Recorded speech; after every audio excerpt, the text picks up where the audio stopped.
आज हम पढ़ेंगे 11th and 12th both class के लिए फिजिक्स की प्रैक्टिकल फाइल कैसे मेंटेन की जाती है। ठीक है, तो आपका सब्जेक्ट है फिजिक्स प्रैक्टिकल कि अब प्रैक्टिकल फाइल में आपको कैसे लिखना है। आपको बार बार बताया जाता है कि ब्लैंक पेज पे क्या लिखना है, रूल वाले पेज पे क्या लिखना है, लेफ्ट हैंड साइड क्या लिखना है या राइट हैंड साइड क्या लिखना है, लेकिन आपकी फिर भी सेम मिस्टेक रिपीट होती रहती है।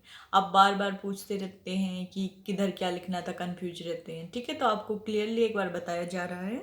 वैसे आप जो एक्सपेरिमेंट फाइल लेते हैं या एक्सपेरिमेंट बुक, उसमें भी सबसे आगे ये इंस्ट्रक्शन गिवन होती है।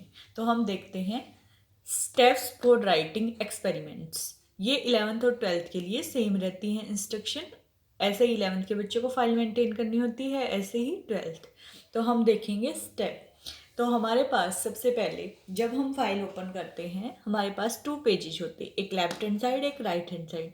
लेफ्ट हैंड साइड जो हमारा पेज होता है वो मोस्टली ब्लैंक पेज होता है। ठीक है, कैसा पेज होता है? Blank page. और जो राइट हैंड साइड होता है वो रूल्स पेज होता है, यानी कि इस पर लाइनें बनी होती है। ठीक है, सबसे ऊपर लेफ्ट हैंड साइड पे, ठीक है, जो ब्लैंक पेज है, आपको सबसे ऊपर इस पे क्या लिखना है बेटा? Experiment number. क्या लिखना है आपको?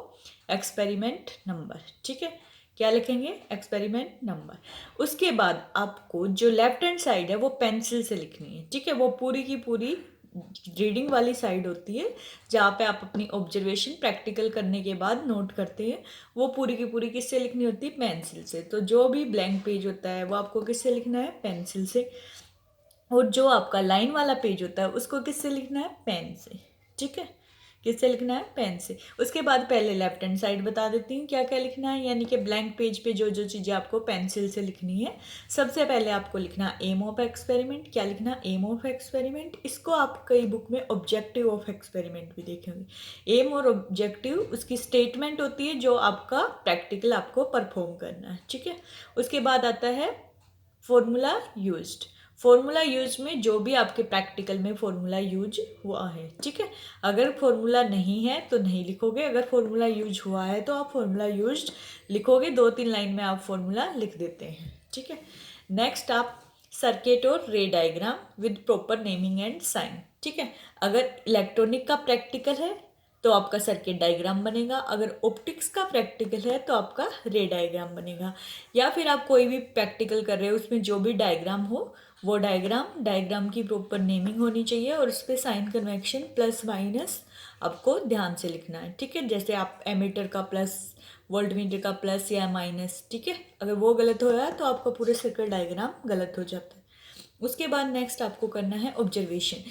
ये है हमारा सबसे इम्पोर्टेंट पार्ट। ठीक है, ऑब्जर्वेशन क्यों है इम्पोर्टेंट? क्योंकि यही काम तो हम करते हैं प्रैक्टिकल में, कि हमने प्रैक्टिकल में जो जो ऑब्जर्व किया, ठीक है, वो हम इसके अंदर लिखेंगे। सबसे पहले हम लिखेंगे जीरो एरर। ठीक है, जो भी हमारा इंस्ट्रूमेंट होता है, यानी कि जो भी हमारा ऑपरेटस होता है, उसका जीरो एरर होता है।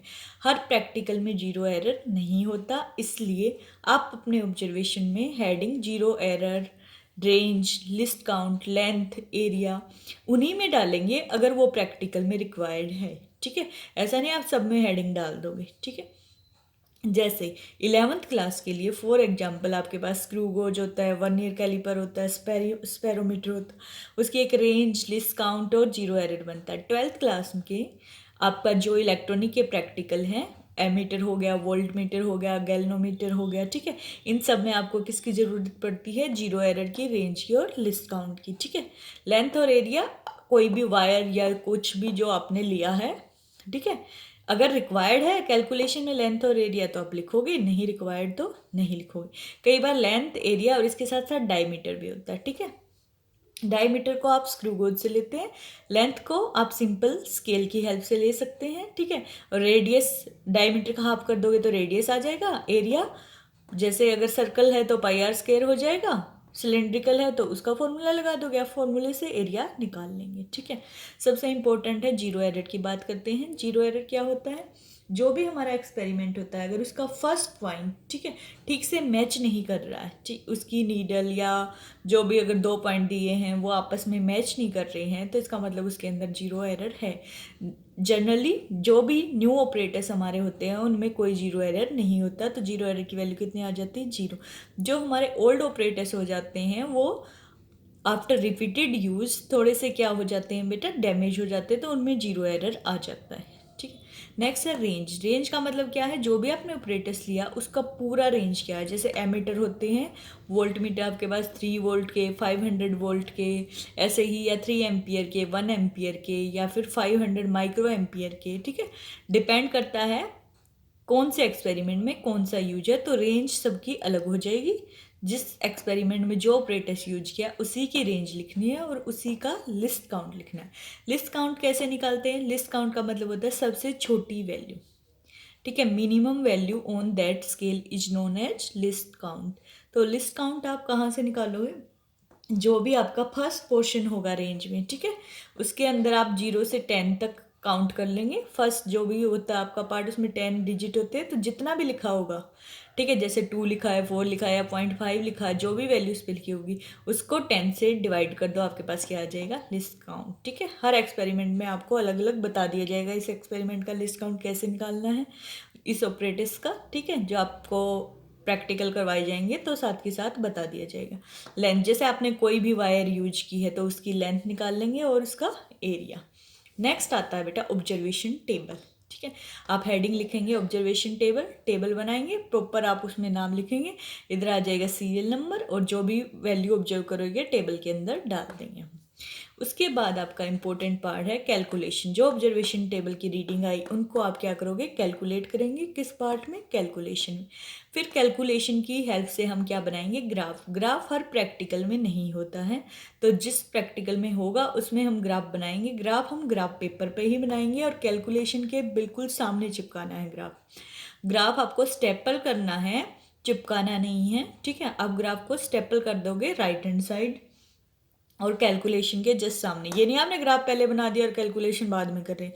कैलकुलेशन से जो रिजल्ट आएगा ऑब्जर्वेशन टेबल की हेल्प से, उसी से तो आप ग्राफ बनाएंगे, इसीलिए कैलकुलेशन के बाद ही ग्राफ बनाया जाता है।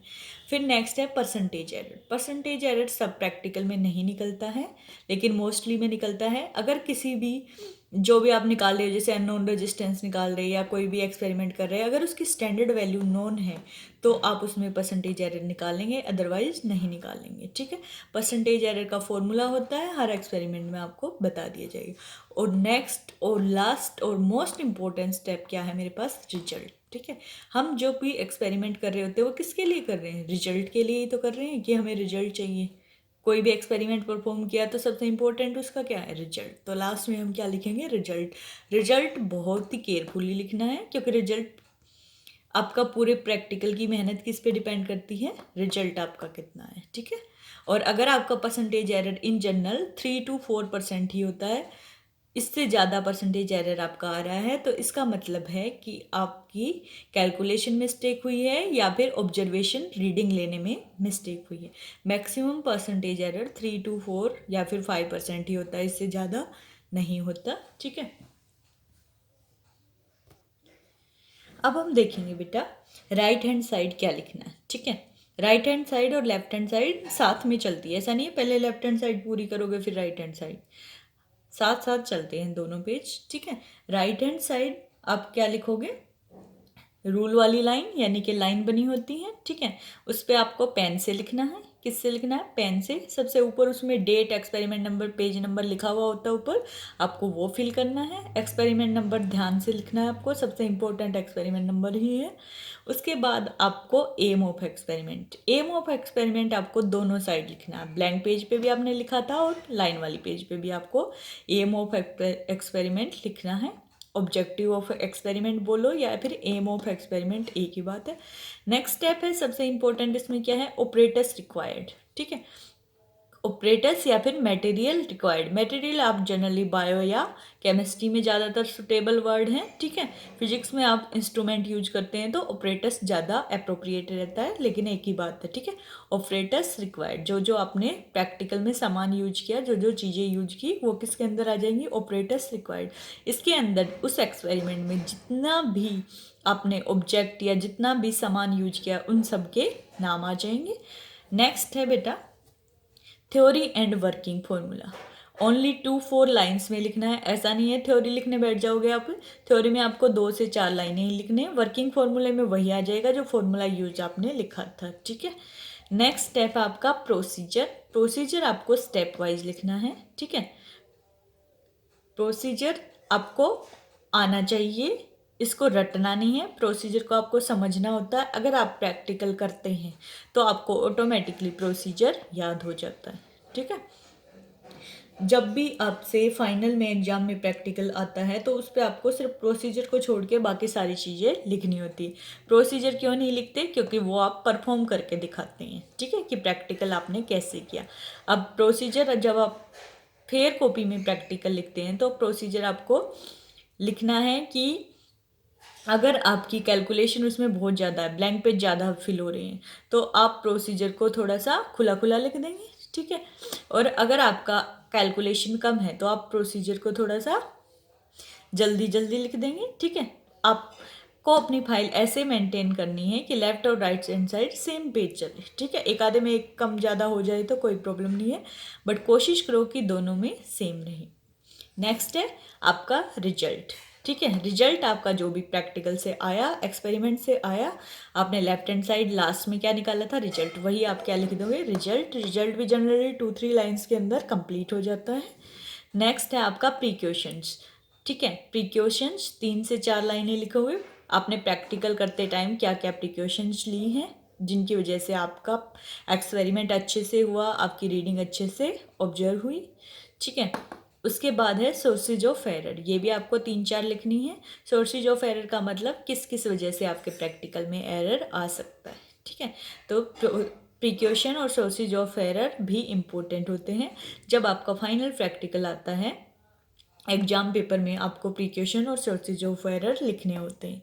तो जनरली जब भी आपसे फाइनल एग्जाम में प्रैक्टिकल पूछा जाता है तो क्या लिख करोगे आप, सारा के सारा लेफ्ट हैंड साइड तो आती ही है, उसके अलावा राइट हैंड साइड से जो एक्स्ट्रा स्टेप है वो क्या लिखना होता है आपको, ऑपरेटर्स रिक्वायर्ड, ठीक है, वो लिखना होता है। एम ऑफ एक्सपेरिमेंट के बाद आपको ऑपरेटर्स रिक्वायर्ड करना, फिर थ्योरी और फॉर्मूला, ये सिर्फ प्रोसीजर हम छोड़ देते हैं, ठीक है। आपको 2 बार नहीं लिखना होता फाइनल एग्जाम में, एक ही बार लिखते हैं, रिजल्ट, प्रिकॉशन और सोर्सेज ऑफ एरर, ठीक है।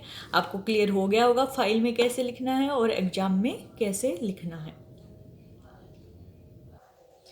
नेक्स्ट हम देखते हैं बेटा हमें अपनी फाइल कैसे बनानी है, ठीक है। फाइल के अंदर हमें क्या क्या, प्रैक्टिकल फाइल के अंदर क्या क्या लिखना होता है। 4 एक्सपेरिमेंट हमें लिखने हैं सेक्शन ए से, 4 एक्सपेरिमेंट हमें लिखने हैं सेक्शन बी से, 3 एक्टिविटी लिखनी है सेक्शन ए से और 3 एक्टिविटी लिखनी है सेक्शन बी से।